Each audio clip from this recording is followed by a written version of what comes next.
Hey guys, I just want to go over the latest updates posted by MiHoYo and their developer discussion. Before we get into it, don't forget to like this video and subscribe to my channel as I have plenty more Genshin Impact content on the way. Getting into it, we'll go into reverse order just to save the best for last. Number 5 is it's annoying to have to select equipped artifacts and weapons to find out which character has them equipped. MiHoYo's answer for this is in version 1.1, there will be a small character icon next to the equipped artifacts and weapons to show you who has them on. I think this is a big change for people who are already building multiple teams out and multiple characters, as it makes it much easier to track who has what and where. This also makes it easy to track like what you need to unequip, and will go hand in hand with other updates that they're talking about in this document. Update number 4, traversing the game is time consuming, which I mean, it's an exploration game. It's meant to be explored. The fun is to walk around, but I get it. People have seen almost all of the world at this point, and they might not want to walk the same path every time just to get where they need to go. For this, MiHoYo has developed a brand new item that provides a new teleportation function where you can drop it wherever you want to go and teleport directly to it. This will be a free new system in version 1.1. I'm looking forward to this since, again, it's a free system. It's something that anyone can use, as well as just the ability to go where I want to go even faster. There's a lot of things that I like to collect every day, but having to walk there, it's nice to be able to cut out that extra step, especially if that pathway doesn't really provide any good bosses or farming materials. Alright, number 3. I wish there was more ways to filter artifacts. I think that's a simple one. I understand why more people want this. That way I don't have to click through every last artifact looking for the one that provides the attack stat. Instead, I could quickly just filter it down like, hey, show me attack. In version 1.1, they added that exact feature. You will now be able to filter your artifacts based on their basic attributes. There's not much to go over there, as that's a pretty self-explanatory feature, but it will bring lots of quality of life to going through your artifacts, especially as our artifact collections begin to grow larger and larger as we start to collect more 5 stars, and we're more reluctant to let go of those 5 stars for enhancing materials. Alright, number 2, I want to change the key bindings controller setup. This one's big for me because there are a lot of key bindings. There's a lot of hotkeys that I want to take more advantage of. However, I can't because it's just not available. It's everything's hard coded to be one key or another, and it's gonna be really fun and like really unique to be able to customize that and be able to make a key binding setup that's more tailored to my experience instead of what MiHoYo had intended. Okay, now number 1, the biggest thing that everyone cares about, the Resin system.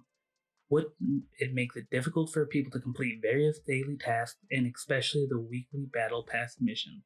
In version 1.1, for the battle pass, they decreased the original Resin requirement for the battle pass weekly missions from 1,600 to 1,200. I think this is big because this will allow more free-to-play users to complete the battle pass in a timely manner or faster or around the same speed as someone who pays for Resin, without having them to, again, dip into their primo gems, having them to dip into their resin fragments. They'll be able to just do this naturally.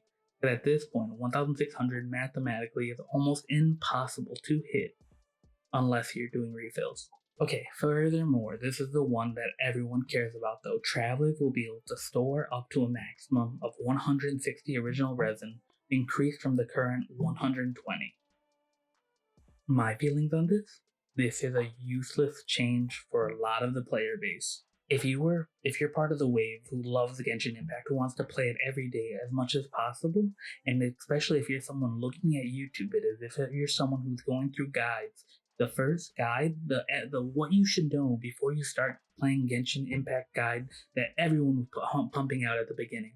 The first thing they said, never let this reach its cap.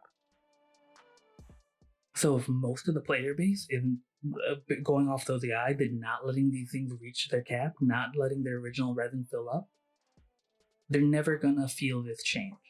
All this change affects is players who are one and done. Like they log in once a day, burn out all the resources and get off. Players like that won't be on long enough for the next time so that their original resin will hit that cap again. But players like me, players like a lot of the YouTubers, players like a lot of the community, we play this game a lot, and we don't let our resin hit that cap. So this won't do anything for us. Like, the only time my resin hit its cap is during maintenance because I forgot to empty it right before.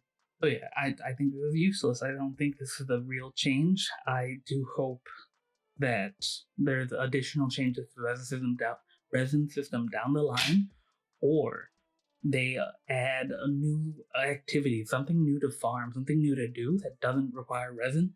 So my burden on the resin system will be limited. In the current state, all the burdens on the resin system. If I want to increase my characters, if I want to upgrade anything, it's resin, and just increasing the cap won't help me do that. Alright, let's talk about the bonus developer Q&A at the bottom. It's just how is the damage calculated when I have more than one shield, blah blah blah blah blah. Anyway, I don't like this either. If you have more than one shield, and one has 50, one has 30, and you take 30 damage, that 31's gone, and that 51's down to 20. They both take the damage at the exact same time. So there's no layers of shields, and there's no building protection. There's just, I have one shield pretty much. And sure, the shield may have different attributes, but it's just one shield until whichever one has the greatest value is destroyed, and then they're just all gone. The biggest two differences I would like to see in this is either their health will be tracked separately, and whichever one came up first is the one that will take the damage first, or that the effects of the shield stack. So if I have Beidou's shield out and Noel's breastplate out, and Tidecaller gives me 100 and Breastplate gives me 20, that the effects of Breastplate will just jump onto Tidecaller, and now they're both at 100, and then they go down together from there, because I think that'll be much better than the current system. Alright, those have been my thoughts on the latest updates from the developer discussion. I'll leave a link to this below if you want to check it out yourself. Thank you for watching this video all the way through. Please don't forget to like, comment, subscribe. As much interaction as possible is what I'm looking for. As I build out this channel, I also am planning a new giveaway at 1,000 subscribers. So please subscribe, be a part of that, get your chance at winning that prize. Thank you.